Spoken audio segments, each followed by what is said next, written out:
صباح الخير، صباح النور متتبعات ديالي الغزالات، كي دايرين؟ لاباس عليكم؟ نتمنىكم تكونوا بخير وعلى خير وبدايه اسبوع موفقه. صباح الخير للبنات اللي غادي يشوفوا الفيديو في الصباح، ومساء الخير للبنات اللي غادي يشوفوا يطلع لهم الفيديو في المساء. اليوم كما كتشوفوا هذه هي الطورطه اللي شاركتها معكم في انستغرام وفي التيك توك، وكلكم طلبتوني على الطريقه ديالها وعلى المقادير. الطورطه اللي هي سهله، كتجي هشيشه، وبالنسبه للمذاق تقدروا ديروها بالمذاق ديال الفريز والفرومبواز ولا بالمذاق ديال الحامض. وانا سبق وشاركت معكم في انستغرام طورطه اللي وجدتها بالنكهه ديال الحامض، كتجي لذيذه بزاف، هشيشه، ما تشبعوش منها. حضريها لوليداتك في الدار، برعيهم بها، راها كتجي لذيذه وسهله في التحضير. نخليكم مع المقادير والطريقه، بقاو معايا للاخير.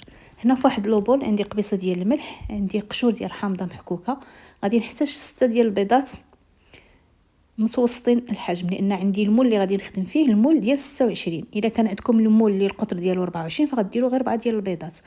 غادي ندير 6 ديال البيضات مع كاس وربع ديال سكر سنيده، وغادي نطرب مزيان حتى يطلع لي البيض مع السكر. هي القاعده ديال الجينواز، كل بيضه غادي نديروا لها 30 غرام ديال سنيده. فانا 6 ديال البيضات احتاجيت لهم 180 غرام ديال سكر سنيده و180 غرام ديال الدقيق. صافي، هنايا من بعد ما طلعت البيض والسكر مزيان بالضراب الكهربائي، غادي نبدا نضيف في الدقيق الابيض الخاص بالحلويات تدريجيا. كما قلت لكم 180 غرام ديال الدقيق الابيض. صافي، هنا جبت المول ديالي، فرشته بالورق ديال الزبده، وغادي نخوي فيه الخليط، وغادي ندخل الجينوازه ديالي طيب. انا طيبتها في الفرن الكهربائي، انا 180 درجه، مده ديال 10 دقائق كانت عندي الجينواز واجده. بالنسبه للكريمه ديال الزبده فغادي نخلي لكم المقادير ديالها في صندوق الوصف، فراها سهله.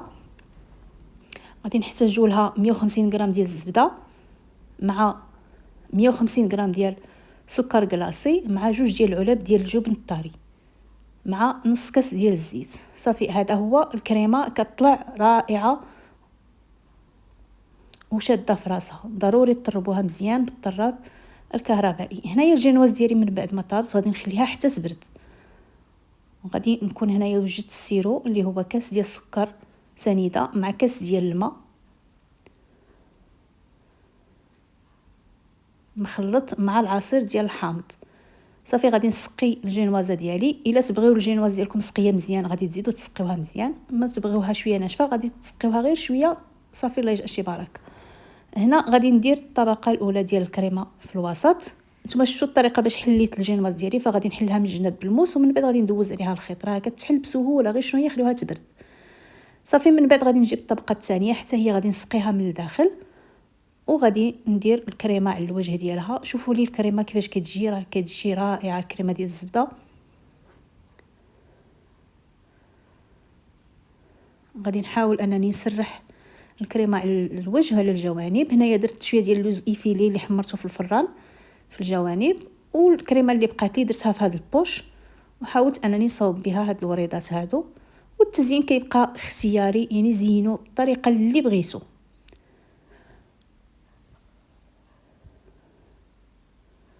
صافي، غادي نستمر حتى نكمل نعمر كاع الوجه ديال هاد الطورطه هادي.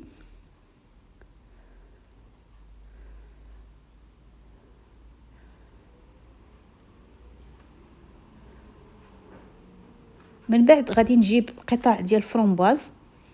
الا كان عندكم حتى التوت داك الكحل حتى هو راه كيعطي واحد المنظر اللي زوين بزاف. المهم التزيين كيبقى اختياري، زينوه باش ما بغيتو. حتى الا ما متوفرش عندكم الفواكه ولا شي حاجه، غادي تجيبي فقط واحد 2 قطع ديال الشوكولا وغتحكيهم في الحكاكه رقيقه من الفوق، راها كتجي رائعه. هنا كان عندي الفريز، حتى هو الفريزر هذا هو الوقت ديالو، نحاولوا اننا نستغلوه.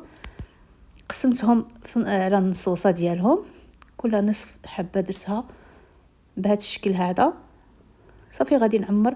في الاول كنت غادي ندير غير شي حبات هكا نزين بهم، من بعد قلت انا نعمر الكيكه ديالي كامله. صافي هنايا عندي واحد القطعه ديال الشوكولا اللي حكيتها في الوسط، وهذا هو الشكل النهائي ديال لاطارت ديالنا. راها كتجي لذيذه، كتجي رائعه، وخصوصا الا خليتوها تبرد واحد شويه في الثلاجه عاد كلوها. فانا هنا كنت وجدتها في الصباح، وفي العشيه درناها للكوتي مع القهوه.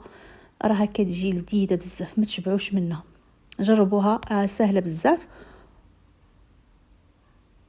ومازال غادي نشارك معكم ان شاء الله اللي بالمذاق ديال الحامض، حتى هي راه كتجي لذيذه. دخلوا القناه ديالي، الفيديوهات القصيره راه غتلقاوني مبارطاجياها معكم، حتى هي بواحد التزيين اللي رائع. نتمنى الاقتراح ديال هذا النهار يكون نال الاعجاب ديالكم. لا عجبكم الفيديو ما تنساونيش من اللايك ومن التعليقات المشجعه. بارطاجيو الفيديو مع الاهل والاصدقاء ديالكم وفي مواقع التواصل الاجتماعي. والى اللقاء مع فيديو اخر.